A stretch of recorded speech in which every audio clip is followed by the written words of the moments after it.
প্রতি বছর পাহাড়ি ঢলের পানিতে শেরপুরের ঝিনাইগাতির মহারশী নদীর বাঁধ ভেঙে স্থানীয় লোকজনের কোটি কোটি টাকার ফসল, সম্পদ ও অবকাঠামো ক্ষতিগ্রস্ত হয়। নদীর নাব্যতা হারানো, অবৈধ দখল এবং ভাঙনের কারণে পরিস্থিতি আরও ভয়াবহ হয়ে উঠেছে। স্থানীয়দের দীর্ঘদিনের দাবি নদী খনন ও স্থায়ী বেড়িবাঁধ নির্মাণের।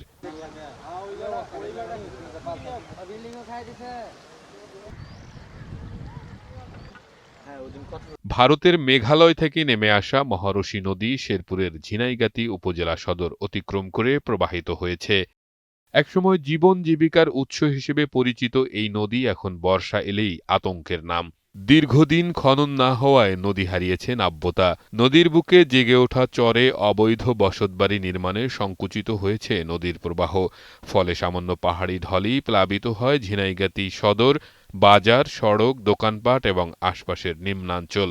চলতি বছরের ১৩ মে ও ১৩ জুন ২ দফা পাহাড়ি ঢলে মহারশী নদীর বিভিন্ন স্থানে ভাঙন দেখা দেয়। দ্বিতীয় দফার ঢলে রামেরকুড়া, পূর্বপাড়া, খৈলকুড়া ও দিঘির পাড়সহ অন্তত ৪টি স্থানের বাঁধ ভেঙে যায়। নদী ভাঙনে দিঘির পাড় এলাকার ৩টি বসতবাড়ি ইতোমধ্যেই বিলীন হয়েছে।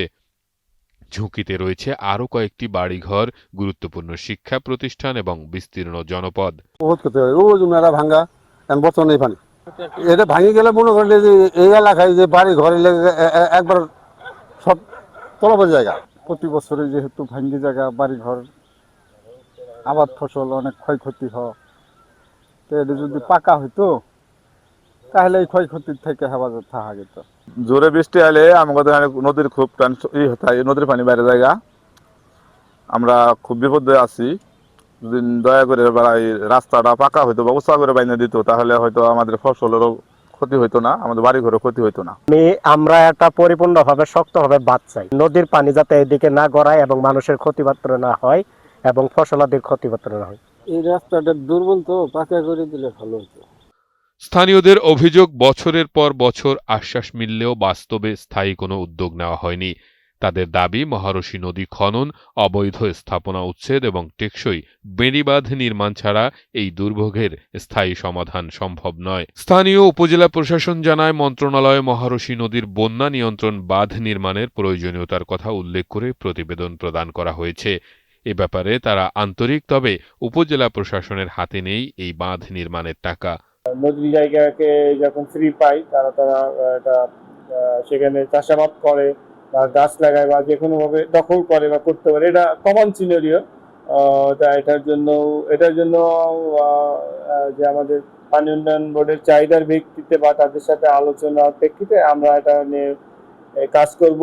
অপরদিকে পানি উন্নয়ন বোর্ডের পক্ষ থেকেও অর্থ চেয়ে মন্ত্রণালয়ে চিঠি দেয়া হয়েছে। মহারশী নদী নিয়ে একটা বৃহৎ পরিকল্পনা হাতে নিচ্ছি, তবে আমাদের স্বল্পমেয়াদী পরিকল্পনা হিসেবে আমাদের মহারশী নদীর তীরবর্তী বাঁধের যেসব জায়গা ঝুঁকিপূর্ণ রয়েছে সেসব জায়গায় আমরা মোটামুটি আপৎকালীন জরুরি কাজ বাস্তবায়নের একটা উদ্যোগ গ্রহণ করেছি।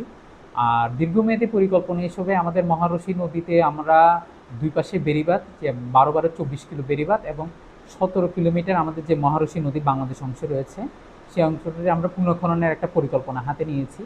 এখন আমাদের এই নদীর যে বেড়িবাঁধ এবং যে নদীর যে আমাদের সার্ভে কাজ বর্তমানে সম্পন্ন হয়েছে, নকশা প্রণয়ন প্রক্রিয়াধীন।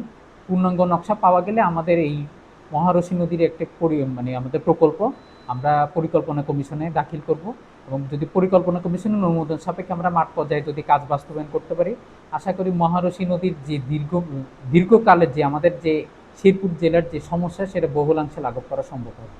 প্রতি বর্ষায় একই দুর্ভোগের মুখোমুখি হচ্ছেন ঝিনাইগাতি সীমান্তবর্তী এলাকার মানুষ। নদী ভাঙনে হারাচ্ছেন ঘরবাড়ি, ক্ষতিগ্রস্ত হচ্ছে কৃষি, ব্যবসা বাণিজ্য এবং যোগাযোগ ব্যবস্থা। তাই এবার আর আশ্বাস নয়, দ্রুত মহারশী নদী খনন এবং স্থায়ী বেড়িবাঁধ নির্মাণের বাস্তবায়ন দেখতে চান স্থানীয়রা।